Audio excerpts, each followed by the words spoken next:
है, इसमें क्या खास है? क्या आप लोगों को मैसेज देना चाह रहे हैं? मैं doctor Surya Shankar Kumar, director and founder of engineering welfare foundation, also director of engineering rehab.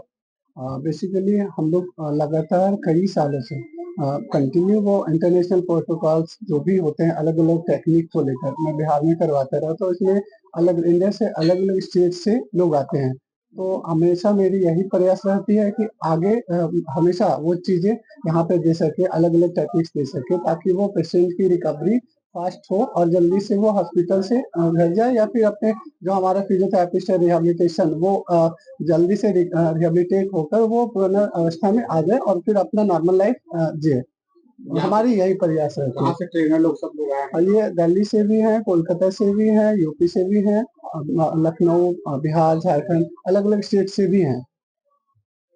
कोई खास ऐसा बात जो आगे इवेंट में निकल कर सामने आ रहा है जो लोगों को फायदा पहुंचे फिजियोथेरेपी? यस, कोविड के बाद जो है लंग्स बहुत इफेक्ट हो रहा है, तो उसके बाद का रिहेबिलिटेशन के लिए अगर हम लोग का यही, पहले भी मैंने करवाया था लेवल 1, तो लेवल 2, आज लेवल 1 लेवल 2 दोनों का वर्कशॉप है, तो कल भी हुई है, आज भी बहुत सारी चीजें सीखने को मिलेंगे। तो इसमें यही चीजें हैं कि वो जल्दी से रिकवर कर पाए, और वो चीजें अलग अलग टेक्निक मुझे मिल रही है और हम सभी को ज्यादा बेनिफिशियल होगा। रीना श्रीवास्तव, एम्स पटना में फिजियोथेरेपिस्ट के पद पे कार्यरत हूँ।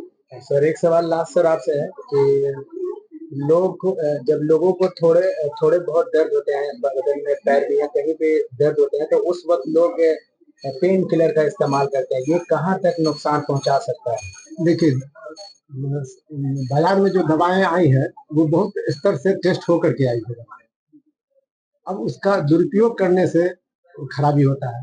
डॉक्टर के एडवाइस से अगर दर्द की दवा लेते हैं, वो एक सीमित समय के लिए देते हैं जिससे कि वो लाभ पहुंचाता है। इसका दुरुपयोग नहीं होना चाहिए, तो वो डॉक्टर की सलाह से ही दर्द की दवा लेनी चाहिए। और जहां तक दर्द की बात आपने की है, तो वो हम लोग पोस्चर को मेंटेन करें। गलत पोस्चर के कारण दर्द बहुत ज्यादा होता है। जैसे कि हम लोग मोबाइल देखने की आदत है, और खास करके कोविड के समय में मोबाइल का उपयोग बहुत ज्यादा हुआ। लोग गर्दन झुका करके मोबाइल देखते हैं, लैपटॉप वगैरह चलाते हैं, थाई पर रख करके तब ऐसे चलाते हैं, वो नहीं। करेक्ट पोस्चर में बैठना, करेक्ट पोस्चर में उठना, मतलब अपने लाइफ में डिसिप्लिन वर्ड को रखना। अब जैसे कुर्सी पर बैठे हैं तो आप इस तरह से बैठ गए, ये सही पोस्चर नहीं है। ये पूरा बैक को सपोर्ट लेके बैठे। अगर पढ़ते लिखते हैं तो वो टेबल कुर्सी पर बैठ के पढ़े। सोफा सेट पर अपने नहीं बैठे, गेस्ट के लिए हो सोफा सेट होता है।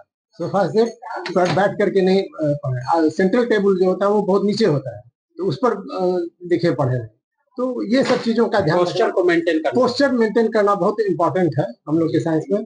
और एक चीज और बोलना चाहेंगे, ये फिजियोथेरेपी और ऑक्यूपेशनल थेरेपी साइंस जो है, ये 1967 में 67 में पटना मेडिकल कॉलेज अस्पताल में डॉक्टर बी मुखोपाध्याय ने इंट्रोड्यूस किया, और वो चला आ रहा है। उस समय में हम लोग समझते थे कि सिर्फ ऑर्थोपेडिक्स का ही ये पार्ट है, लेकिन अब हमको समझ में आया, जैसे समाना मैम बता रही हैं, इससे पहले भी और लोग आए, तो वो हर क्षेत्र में इसका है, हर क्षेत्र में इसकी उपयोगिता है, और सही ढंग से इसके इंस्ट्रक्टर चाहिए।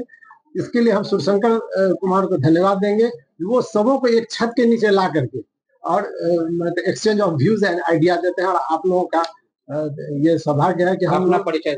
मेरा नाम हुआ doctor Abhay Kumar Jaiswal, Bihar college of physiotherapy और ऑक्यूपेशनल थेरेपी में एसोसिएट प्रोफेसर हूँ मैं, और वहाँ academic in charge physiotherapy and occupational therapy दोनों भी। इम्पोर्टेंट पार्ट है इस कार्यक्रम का शॉर्ट में।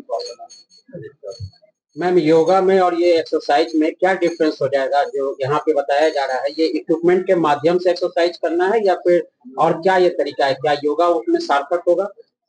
अगर हम योगा और एक्सरसाइज की बात करते हैं, तो हम फिजियोथेरेपी के माध्यम से एवरी पर्सन को, जो भी है, उसको हम योगा के काबिल बनाते हैं कि वो योगा में हर तरह से एक्सरसाइज कर सके। और फिजियोथेरेपी का मतलब ये नहीं कि जब हम बीमार हों तभी फिजियोथेरेपी करेंगे।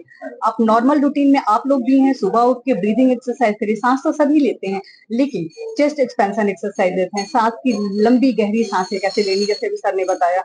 तो ये डिफरेंट डिफरेंट चीजें होती हैं जिन्हें हम डेली रूटीन में हम यूज कर सकते हैं।